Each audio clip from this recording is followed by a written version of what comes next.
Halo, perkenalkan, kami adalah salah satu tim dari kelas pemrograman berorientasi objek, dan pada kesempatan kali ini kami akan mempresentasikan kode Java tentang multithreading. Sebelumnya, perkenalkan, nama saya Nathaniel Faustin dengan NPM 180620006, ditemani dengan dua orang rekan saya, yaitu Evan Herbert dengan NPM 19063555491, dan Ferdian Julianto dengan NPM 18062000311. Video ini dibuat untuk memenuhi salah satu tugas mata kuliah pemrograman berorientasi objek pada semester genap 2020-2021 di program studi S1 Teknik Komputer Fakultas Teknik Universitas Indonesia. Langsung saja, berikut adalah penjelasan dari kodenya. Sekarang saya akan menjelaskan mengenai kode dari kelas dari saving account.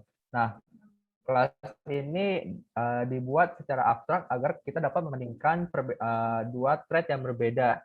Nah, kita akan memulai dengan metode withdraw, yaitu metode yang akan berfungsi untuk mengambil balance, mengambil duit dari balance. Nah, kemudian diikuti dengan metode deposit yang akan menambahkan uang ke dalam variable balance. Kemudian terdapat pula metode synchronized withdraw dan synchronized deposit yang dibuat secara abstrak agar kita dapat membandingkan dua thread yang berbeda yang akan dipanggil ke dalam metode withdraw dan metode deposit. Kemudian kita juga membuat metode transaction yang berfungsi untuk menjalankan thread. Jadi kita akan membuat dua thread yang bernama T1 dan T2 yang akan masing-masing menjalankan yang masing-masing akan memanggil metode deposit dan withdrawal. Kemudian thread itu akan dijalankan bersamaan dan setelah itu setelah kedua thread itu dijalankan dan digabungkan dengan menggunakan metode join, maka balance akan dikeluarkan ke konsol. Selanjutnya, rekan saya akan membahas mengenai perbandingan antara thread 1 dan thread 2.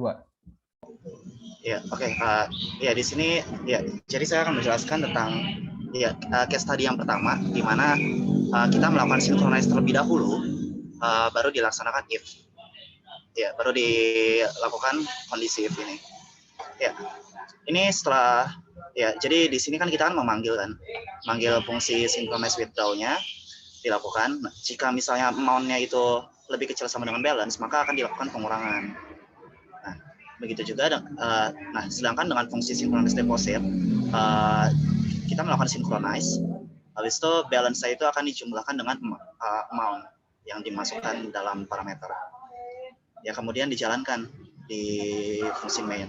Di sini kita akan mengecek terlebih dahulu bagaimana outputnya. Jadi di sini saya akan menjalankan fungsi ini. Nah, di sini kita bisa lihat ya, kalau misalnya balance saya itu, berubah, hasilnya 515. Terus kalau misalnya kita jalanin lagi, hasilnya 9.900. Terus kalau kita jalanin lagi, hasilnya 0. Sedangkan kan kalau misalnya kita melihat fungsi di savings account, ini kan sebenarnya kan fungsinya itu kan dia menjumlahkan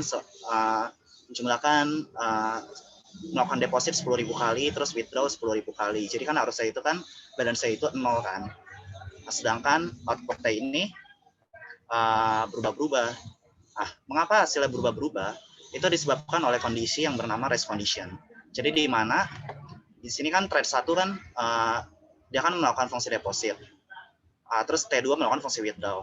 Nah, di mana saat T2 masih menjalankan fungsi withdraw, T1 udah ingin jalan lagi. Nah, jadi kan hasil balance itu kan belum final ya. Jadi belum hasil yang setelah withdraw. Jadinya ya itu hasil jadi mereka itu kayak saling balapan gitu. Oleh karena itu hasilnya berubah-berubah. Nggak harusnya kan 0 ya. Nah, gitu. Nah, lalu sesuai dengan perintah yang ada di soal, kita melakukan perubahan, di mana kita pada kasus yang kedua, kita melakukan if dulu, if terlebih dahulu, baru kita synchronize. Sedangkan kan sebelumnya kita melakukan synchronize dulu, baru kita pair. Nah, lalu setelah kita coba, ya ini kita coba dulu ya, kira-kira bagaimana hasilnya. Ternyata hasilnya tidak menunjukkan perubahan apa-apa. Ya, karena di sini nilai balance yang dijadikan sebagai patokan itu tidak menunggu hasil dari thread yang selanjutnya. Jadi ya hasilnya sebenarnya tetap sama aja, tidak sinkronis. Nah, jadi kita apa yang harus kita lakukan? Nah, kita harus mengubah fungsi kodenya sehingga masing-masing thread itu bekerja setelah salah satu threadnya itu selesai. Ya, ya. Jadi begitu perbandingan antara dua case study ini, ya, antara dua case study ini. Ya. Jadi ya sekian dari kami. Kurang lebihnya mohon maaf. Terima kasih.